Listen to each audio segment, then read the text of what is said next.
The role of research in addressing COVID is to help the public, the media, and policymakers to understand how these structural barriers drive inequities that leave communities of color susceptible to this pandemic, and to identify potential policy solutions that can effectively eradicate these inequities.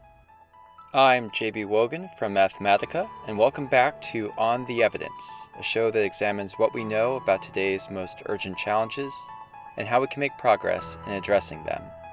In April of this year, Mathematica had scheduled an event in our DC office with Kilolo Kijakazi, an Institute Fellow at the Urban Institute, who planned to discuss structural racism and public policy research. But the COVID-19 pandemic had other plans. What was originally intended to be an in-person event has become today's episode of the podcast. While the subject would be important to discuss at any time, the conversation feels especially relevant now. Emerging data suggest Black and Latinx Americans are particularly vulnerable to the novel coronavirus SARS-CoV-2 and are being disproportionately impacted. We talk about how those impacts reveal deeper issues related to the social determinants of health and structural barriers that manifest in economic and health inequities. We also recorded this conversation at a time when a string of recent high-profile incidents involving Black people being killed by law enforcement had resulted in heightened awareness about social injustice and widespread protests around the country against racism in all its forms. My guests for this episode are Kilolo and one of my colleagues from Mathematica, Cleo Jacobs-Johnson. We'll be discussing a brief co-authored by Kilolo and published by the Urban Institute in early 2019, titled Confronting Structural Racism in Research and Policy Analysis, Charting a Course for Policy Research Institutions. The brief explores the relationship between institutional choices made by organizations that conduct public policy research and the research they produce. Those choices include the mission statement, internal trainings about structural racism, the composition and diversity of staff, editorial guidelines around language and imagery, funding sources, and more. Kilolo is helping the Urban Institute become more diverse in its staffing, the content of its work, and the audience it reaches. Kilolo also conducts research and policy analysis on structural racism, the racial wealth gap, and economic security, including retirement security. Cleo is a senior researcher at Mathematica who specializes in education, early childhood, and family support. Cleo also served as Mathematica's acting chief diversity officer for a year. I hope you enjoy our conversation.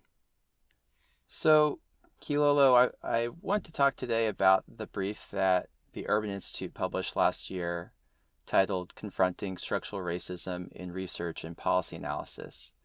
If you don't mind, could you walk us through the genesis of that publication and a few of the main conclusions that you and your co-authors drew? In November 2018, Urban brought together 23 organizations, including Mathematica, from research, policy, academic, and philanthropic institutions to discuss structural racism and to provide insights into how we can address it in our work. And the brief is a summary of what we discussed and conclusions that we reached. And one of the most important lessons from the session was why addressing structural racism is critical.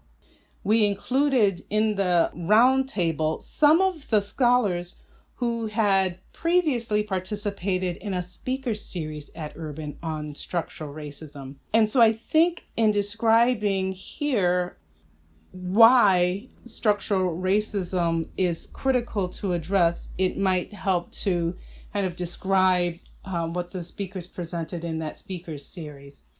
On the panel were Derek Hamilton, who was then at the New School, and William Darity from Duke University. And their approach to research has shown that even when Black families make all of the, quote, right choices, end quote, they still have less wealth than white families. For example, Black people who work full-time have less wealth than unemployed white people.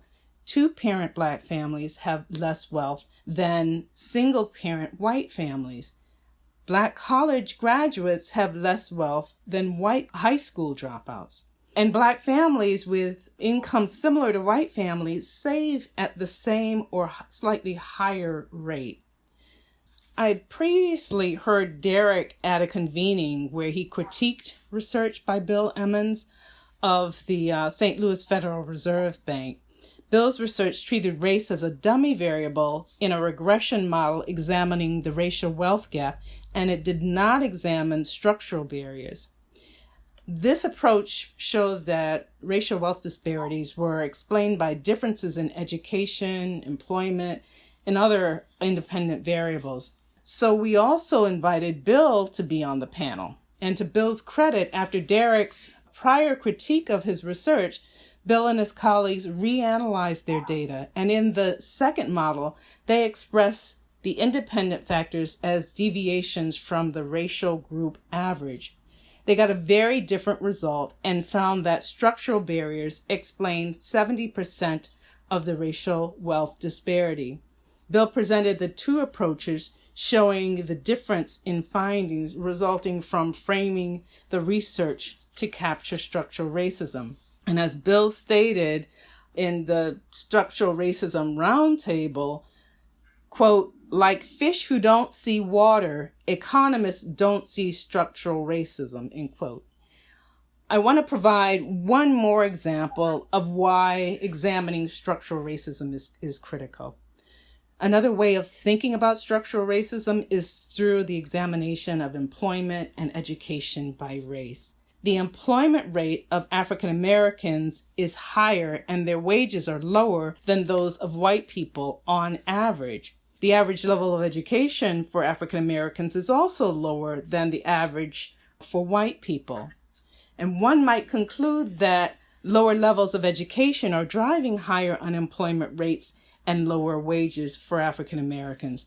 And based on this, one might further conclude that to improve employment and wages for African Americans, these individuals need to obtain more education.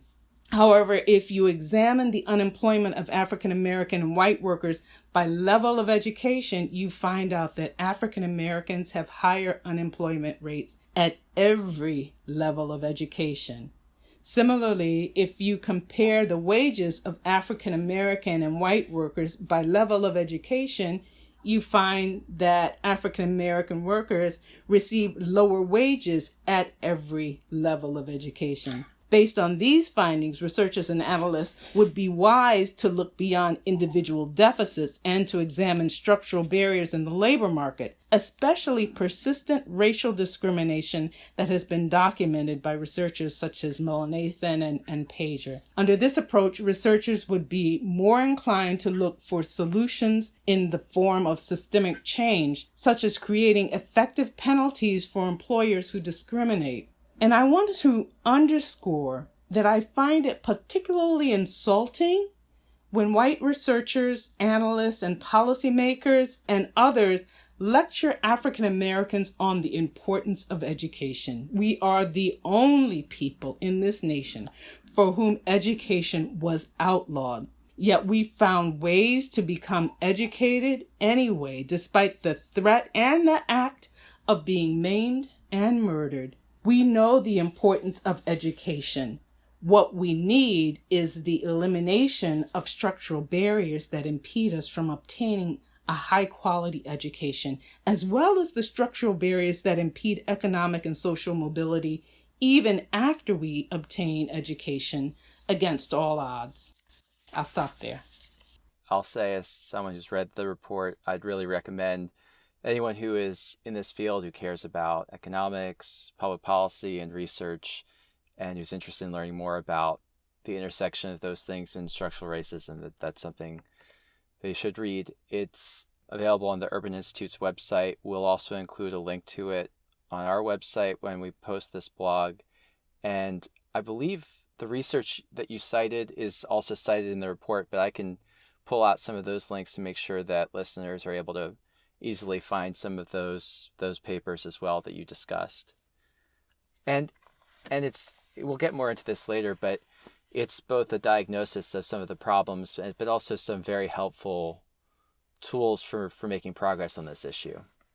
Cleo, for which parts of that research resonate with you and do you think are most relevant for the work that we're doing at Mathematica and our efforts to improve public well-being? JB, I see Kilolo and her colleagues' work as contributing to Mathematica's diversity, equity, and inclusion journey. Their paper lays out a call to action for researchers to interrogate the role of structural racism in the lived experiences of communities of color to add depth to that work that we undertake. And as you said, improving public well-being is Mathematica's mission, and to do so requires that we address the systems that maintain and replicate disparities and inequalities. I also greatly appreciated the concrete recommendations related to things like advancing learning on structural racism and how we can better communicate our work. I do know that our communications team is leaning all the way into some of those recommendations. And I should put a shout out. One thing in particular that's in the report, we're going to talk about institutional choices in a second, but one of the institutional choices that's described in the report is the mission statement, what organizations say they are trying to accomplish. And actually, that's one place where Mathematica is mentioned, is specifically our intent to improve public well-being. And there are other organizations that make the explicit mention of racial injustice or addressing structural racism. So speaking of institutional choices, what is the relationship between the choices that organizations make, operationally or in terms of funding, or in terms of the trainings that they do for staff, and the work that they put out, the research that they produce? When I first arrived at Urban Institute, a number of colleagues provided me with documents they were getting ready to publish and asked me to review them. And I think that several of them thought that at most their products would need only a few tweaks. But what I found was that too often the documents were painful and sometimes insulting to read, and that there was a need for substantial revision to provide context for the racial disparities that were presenting, and to revise the language so that it did not perpetuate stereotypes. So to Urban's credit, it hired a consultant to review about 100 of the organization's written and visual products. And the consultant provided recommendations and suggestions for how our work could be more inclusive, not just in what we write and how we write about it, but also in how we approach research questions.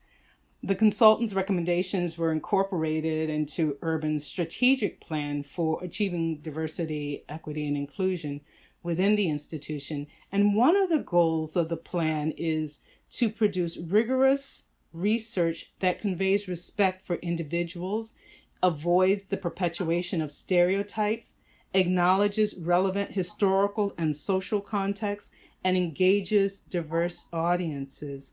One of the ways that we have tried to actualize this goal is by creating toolkits for helping researchers and analysts to write about each community of color and other marginalized communities. And the toolkits provide a synopsis of the history of the community that's being addressed in that particular toolkit, the barriers they face, and terms that should be used as well as terms that should be avoided. So that's an example of how we're trying to use the work with staff in the organization to make an impact on the products that we're producing. Some of the choices we have made at Mathematica in service of our DEI goals include implicit bias training for our executives, supervisors, our directors of business development, and others. We also launched a racial equity focused training which led to developing an equity-focused community of practice. And I would say both of those things are examples of the internal work that Kilolo and her colleagues are advocating that organizations such as Mathematica engage in. And through that work, what we're hoping is that we are leveraging the full breadth of the diversity of our staff to improve our research teams and the products and the research that we conduct. So in the report, there, as I mentioned before, there are recommended tools that organizations can use. What are some of those tools for organizations that want to start to address the structures and systems of racism through their research and through operational or institutional choices? And if you can be concrete, that would be appreciated. Anything you'd like to highlight in terms of good practices that you've come across? Sure. So over the last several years, several research and policy organizations have engaged in efforts to confront structural racism through their work. So I'm going to give examples of some of the work that our organizations have been undertaking. First, organizations can develop a racial equity lens approach to the work their organizations are conducting. And this can involve a curriculum, and this curriculum can be used to engage staff to think about white supremacy and the white dominant culture and how they show up in the work staff members are doing. It can also involve developing a set of research questions that staff can use from the start of their research projects. And it can involve producing papers and other products on how structural racism has impacted economic and social mobility. Second, organizations can create a blog series on structural racism. This is something that Urban Institute has done, and staff at every level can contribute to this. Third, create toolkits, as I previously mentioned, on the most respectful language to use in discussing each community of color, as well as LGBTQ communities, immigrant and communities, and families who experience poverty. Third, use community engaged methods. This work is connected to diversity and inclusion, but it's also a rigorous alternative method for doing research. Some research projects have engaged members of communities being studied in the development of their research design, in the data collection, interpretation of the data, and dissemination of the results. Engaging the people who really know the communities being studied can help researchers uncover possible biases in the researchers' thinking that could lead to inaccurate hypotheses and conclusions. And fourth, organizations can convene discussion roundtables like the one that we held and workshops for research and policy organizations to inform them on the impact of racism and how these organizations can conduct research and analysis in ways that address it. And to that toolkit, I would add a tool that research teams can use to assess the degree to which they are meeting this goal of addressing structural racism in their work, engaging stakeholders, applying a culturally responsive lens, just so that it provides a bit of level setting and also can highlight any areas that might not have been addressed in the course of doing the work. An example at Mathematica I'd like to highlight that I think aligns well with what we're talking about here is our work with tribal communities and Head Start students. And that work does take a culturally responsive approach. That research team is working very closely with the communities that are participating in the work from the early phases of the work through the dissemination. One of the things that I appreciated about the report was that so there are recommendations around the diversity of staff and increasing the diversity of staff and promoting more diverse staff within the organization. But I also appreciate that there were some recommendations that even if today your organization is not as representative as you would like it to be, that there are still things you can do to make advances within your organization around addressing structural racism. I think you've already mentioned some of those. I mean, that's certainly true with blogging. It's true of, I think one of the recommendations was having a speaker series. But is there anything else that is in the report that you'd want to highlight that is something that if there's an organization that maybe is predominantly white and works on these issues that they could do to be better? Yes, one important approach is to partner with scholars of color from outside of your organization. I have partnered with Sandy Darity at Duke University, Derek Hamilton, now the executive director of the Kirwan Institute for the Study of Race and Ethnicity, and Ann Price, who's the president of the Insight Center for Community and Economic Development, to conduct research on the racial wealth gap in Washington, D.C., and we produced a report called The Color of Wealth in the Nation's Capital that got media attention at national and local levels.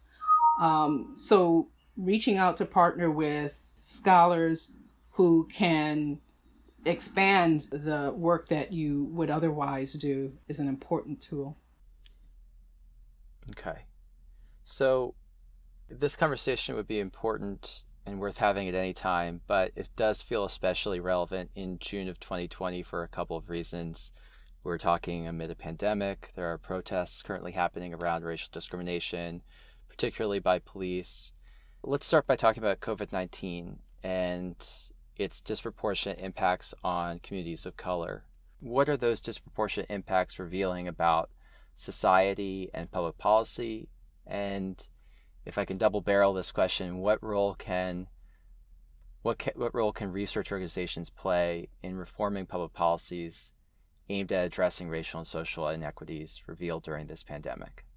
The disproportionate impacts of COVID on people of color are the consequence of structural racism. When African Americans, Latinos, and Native Americans were first found to have higher rates of contracting and dying from COVID, public officials pointed to higher rates of underlying health conditions. But it is crucial to go further and examine the root cause of these racial disparities in underlying health conditions. Researchers have shown that social determinants of health contribute to racial inequities in health. And social determinants of health are the differences in access to high quality jobs, economic stability, quality education, healthcare services, and quality neighborhoods. Structural racism results in this unequal access to health and opportunity promoting social determinants that drive the social health inequities. I'll give you some examples. So, segregated neighborhoods and the underfunding of schools in these neighborhoods that are predominantly people of color impede these children from receiving high quality education now and economic security in the future. Another example is persistent labor market discrimination results in people of color holding jobs that place them most at risk of exposure to COVID. These jobs also often lack benefits like paid leave and health care that would allow them to seek medical assistance early on. And the racial wealth gap, or the difference in net worth between people of color and white people, results in people of color having fewer financial resources to respond to COVID and to stock up on food and supplies so that they could remain safely sequestered behind closed doors, as opposed to having to go out more often to get food as they get paid instead of having savings set aside to buy up a large stock. The role of research in addressing COVID is to help the public, the media, and policymakers to understand how these structural barriers drive inequities that leave communities of color susceptible to this pandemic, and to identify potential policy solutions that can effectively eradicate these inequities. When we initially planned this episode in May, we talked about the need to define structural racism at the top because it might be a phrase that some listeners, and I'll just venture the guess as the white participant on this podcast, that maybe some white listeners might not have been familiar with. So that was only a month ago, or a little over a month ago, but with the widespread protests that are now occurring around police violence, I now see that term all the time in news coverage. How do you think the current dialogue about police violence is influencing our collective understanding of this term, structural racism, and what to do about it? So the videotaped police violence and resulting protests are a beginning in terms of understanding and addressing structural racism, which I think of and which Urban defines based on the Aspen Institute's definition as the policies, programs, and institutional practices that enhance, facilitate the economic and social well-being of white families while simultaneously creating barriers to the well-being and economic and social mobility of families of color. Researchers can further support the dialogue about police violence and the issues that are being raised by the protesters by educating themselves about structural racism and conducting their research in ways that examine the extent to which systemic barriers are contributing to disparities that they observe in their research. And let me be clear, white researchers and analysts should not burden their colleagues who are people of color by asking these colleagues to educate them. White researchers must do this work themselves. If you live in a community that has a historically Black college or university, or a Hispanic, Native American, or Asian American serving university, take some history classes. And finally, enlightened research can help pinpoint the policies, programs, and institutional practices that must be changed to achieve equitable economic and social well-being and mobility. It struck me that while this report is specific to structural racism, that a lot of the practices would be helpful for being culturally sensitive in a variety of contexts, that studying a variety of issues, that if you were thinking about, say, the diversity of your staff or the history better before conducting the research, that you would ask better questions and probably arrive at better conclusions. Do you agree with that observation? Do you think that there are lessons that can be applied elsewhere? So my knee-jerk reaction response to that is, let's not rush so much to go for that intersectionality, but let's sit in this structural racism, right? It's kind of like when we had our racial equity training last year. It was like, oh, what about these other things? And like, it's not to say those other things are not important, but in this moment, we're focusing on race, because that is, the structure on which this country was built on. And it reproduces itself in other places. I would agree. I mean, for example, if you look at the women's wealth gap, it's still the women of color who are worse off. So race is just driving so much in terms of the barriers that we face. That makes sense. I was a little afraid as I was formulating this question in my head that it would be a little bit like the debate of that the question would come across as the refrain, all lives matter versus Black Lives Matter, and I don't mean it that way. Like, I was thinking about how the City Collective has raised research about the value of having gender diversity in economics in order to better understand questions related to women and how that can improve your research. And, JB, I think your framing of it kind of came off as all lives matter. as you said that, I was like, oh, that is, but I understand where you were coming from. That's going to always be the persisting question. So I think Kilolo's point about the consequences for communities of color, when you add on these intersectionalities, the adversities stack up. Right. And race is still such a central driver, especially in the United States. Kilolo, Cleo, thank you so much for taking time today to talk with me about this issue. Thank you. It's been my pleasure. Thank you, JB. It was a pleasure speaking with you. Thank Kilolo. Thanks for listening to another episode of On the Evidence, the Mathematica podcast. If you want to catch future episodes, please subscribe on Apple Podcasts, Spotify, Stitcher, or wherever you find podcasts. If you want to help the show, give us a rating and review on iTunes. Another way you can keep up with the show, as well as other interesting work from Mathematica, is by following me and Mathematica on Twitter. I'm at JB Wogan. Mathematica is at Mathematica Now.